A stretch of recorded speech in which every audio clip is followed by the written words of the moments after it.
Morning students. Last class में हम लोगों ने 9th क्लास हिस्ट्री का चैप्टर स्टार्ट किया था, फ्रेंच रेवोल्यूशन। क्लियर है। इस चैप्टर के अंदर हम लोगों ने ये पढ़ लिया था फ्रेंच सोसाइटी किस तरीके से डिवाइडेड थी। उसके बाद हम लोगों ने राजा के बारे में देख लिया था, राजा कौन थे, लुइस 16 थे। उसके बाद हम लोगों ने ये देखा था कि जो ट्रेजरी थी उसके पीछे क्या रीजंस थे जिनकी वजह से ट्रेजरी खाली थी। देन आफ्टर हम लोगों ने ये देखा था कि जो सब्सटेंस क्राइसिस आए उनको हम लोगों ने देख लिया था। तो देखिएगा, आपने देखा कि जो 3 स्टेट्स में हमारी जो सोसाइटी डिवाइडेड थी उसमें जो थर्ड स्टेट्स था वही टैक्स पे करता था। जो उसके अंदर कौन आते थे, हमारे मर्चेंट्स आया करते थे, ट्रेडर्स आया करते थे, पीजेंट्स आया करते थे, वर्कर्स आया करते थे। ये सब लोग किस में आया करते थे, थर्ड स्टेट्स के लोगों में आया करते थे। ये थर्ड स्टेट्स के लोग काफ़ी ज़्यादा परेशान थे क्योंकि इनको क्या करता पड़ता था, इनको नोबिलिटी के अंडर में रखा करते थे। इसके बाद में इनको सारा टैक्स पे करना पड़ता था, नोबिलिटी के लिए लोग काम करते थे। ये सारी चीज़ें हम लोगों ने देखी थी। क्लियर है। नेक्स्ट जो हमारा टॉपिक है वो है एक growing middle class, any wages and and to privileges. देखिएगा, इसका मतलब समझते हैं कि जो थर्ड क्लास, जो थर्ड सेक्शन था, जो थर्ड स्टेट्स था, उस थर्ड स्टेट्स के अंदर से ही कुछ थर्ड स्टेट्स के जो लोग थे उनमें से ही कुछ लोग क्या हुए, थोड़े से प्रॉस्परस हुए।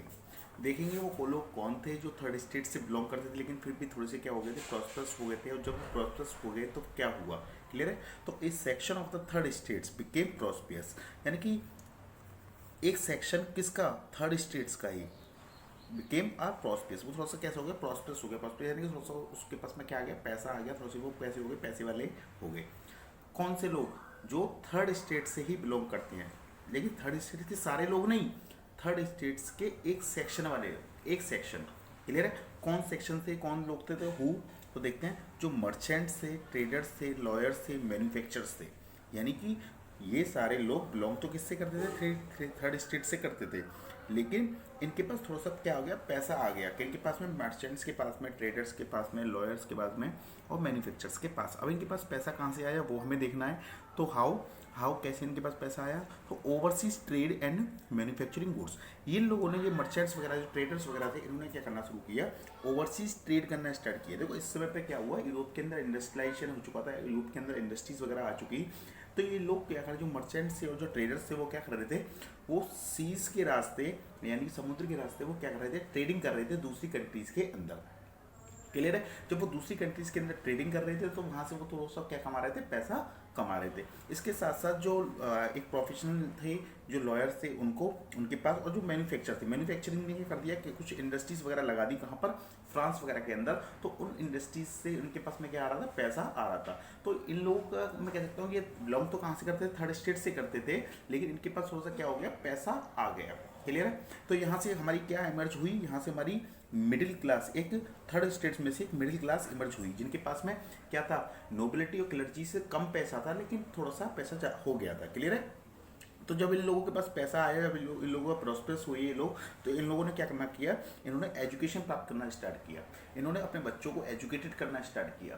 क्लियर है। अब क्या हुआ, जब एक जनरेशन के बाद जब दूसरी जनरेशन आई, तो जो दूसरी जनरेशन इन लोगों की जो आई वो कैसी थी, पढ़ी लिखी थी, यानी एजुकेटेड थी। क्लियर है। जब वो एजुकेटेड थी तो उन्होंने क्या क्वेश्चनिंग की, उन्होंने क्या कहा कि believe that no group should be privileged by birth. उन्होंने कहा कि देखिए ऐसा नहीं होना चाहिए कि किसी भी ग्रुप को क्या नहीं मिलने चाहिए, प्रिविलेजेस नहीं मिलने चाहिए बाय बर्थ। ऐसा नहीं होना चाहिए कि किसी का जन्म किसी चीज़ में, किसी स्टेट में हो गया तो उसको बर्थ के हिसाब से क्या मिलने दिए जा रहे हैं, कुछ अधिकार दिए जा रहे हैं। ऐसा नहीं होना चाहिए। क्लियर।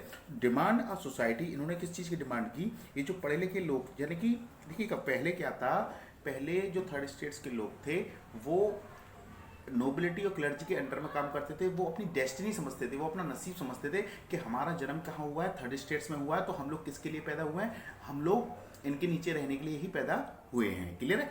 लेकिन जब वो लोग पढ़ गए, जब उनकी ही जनरेशन के कुछ लोग, थर्ड स्टेट्स के कुछ लोग पढ़ गए, तो उन्होंने क्वेश्चनिंग करना स्टार्ट कर दिया, उन्होंने रीज़न लगाना स्टार्ट कर दिया। क्लियर है। उन्होंने रीज़न लगाना स्टार्ट कर दिया। उन्होंने कहा कि जब हम भी क्या है, हम भी इतने, हमारे पास भी इतना ही ज्ञान है जितना इन लोगों के पास है, हमारे भी 2 हाथ हैं 2 पैर हैं जैसे जैसे इनके हैं, तो फिर इनको अलग से प्रिविलेजेस क्यों दिए जा रहे हैं। क्लियर है। तो बिलीव डेट नो ग्रुप, उन्होंने क्या कहा कि उन्होंने सोचा, उन्होंने ये बिलीव, वो ये मानते थे कि किसी भी ग्रुप को क्या नहीं मिलना चाहिए, प्रिविलेजेस नहीं मिलने चाहिए, किसके हिसाब से, बर्थ के हिसाब से। क्लियर है। तो डिमांडिंग, उन्होंने किस चीज़ की डिमांड की, demanding a society based on freedom and equal laws and opportunities. तो ये इन लोगों ने जब इनको पास में थोड़ा सा पैसा इकट्ठा हो गया, जब ये जनरेशन थोड़ी सी पढ़ गई, थोड़ी सी एजुकेटेड हो गई, तो उन्होंने रीजनिंग वगैरह ये लगाने लग गए, रीजन्स वगैरह के ऊपर बात करने लग गए।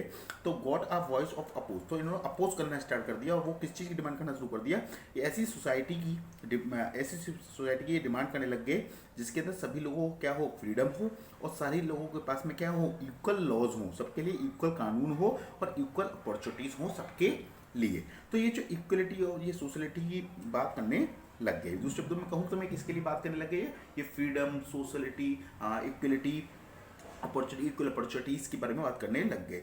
ये लोग जो थे, जो ये थर्ड क्लास के प्रॉस्पेरस लोग थे, ये थोड़े से इंस्पायर हुए किनके द्वारा, फिलोसफर्स के द्वारा। अब फिलोसफर्स देखिएगा, जैसे ये जैसे इक्वलिटी की बात हुई है ना, सोशलिटी की बात हुई है, सोसाइटी की बात हुई है, क्लियर है, फ्रीडम की बात हुई है। तो ये जो आइडियाज़ हैं फ्रीडम से रिलेटेड, इक्वलिटी से रिलेटेड, ये पहली बार किसने दिए होंगे, तो ये पहली बार किसने दिए थे, फिलोसफर्स ने दिए थे। कुछ जो फिलोसफर्स थे उन्होंने दिए थे। फिलोसफर्स कौन होते हैं, जो दार्शनिक होते हैं। दार्शनिक कौन होते हैं, कि जो एक अलग व्यूज़ रखते हैं सोसाइटी के लिए, अलग व्यूज़ रखते हैं किसके लिए,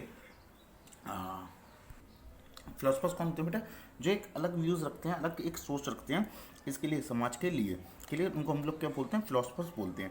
तो ये जो फिलोसफर्स थे, ये जो एजुकेटेड मिडिल क्लास थी, ये काफ़ी ज़्यादा क्या थी, इंस्पायर थी किसके द्वारा, फिलोसफर्स के द्वारा।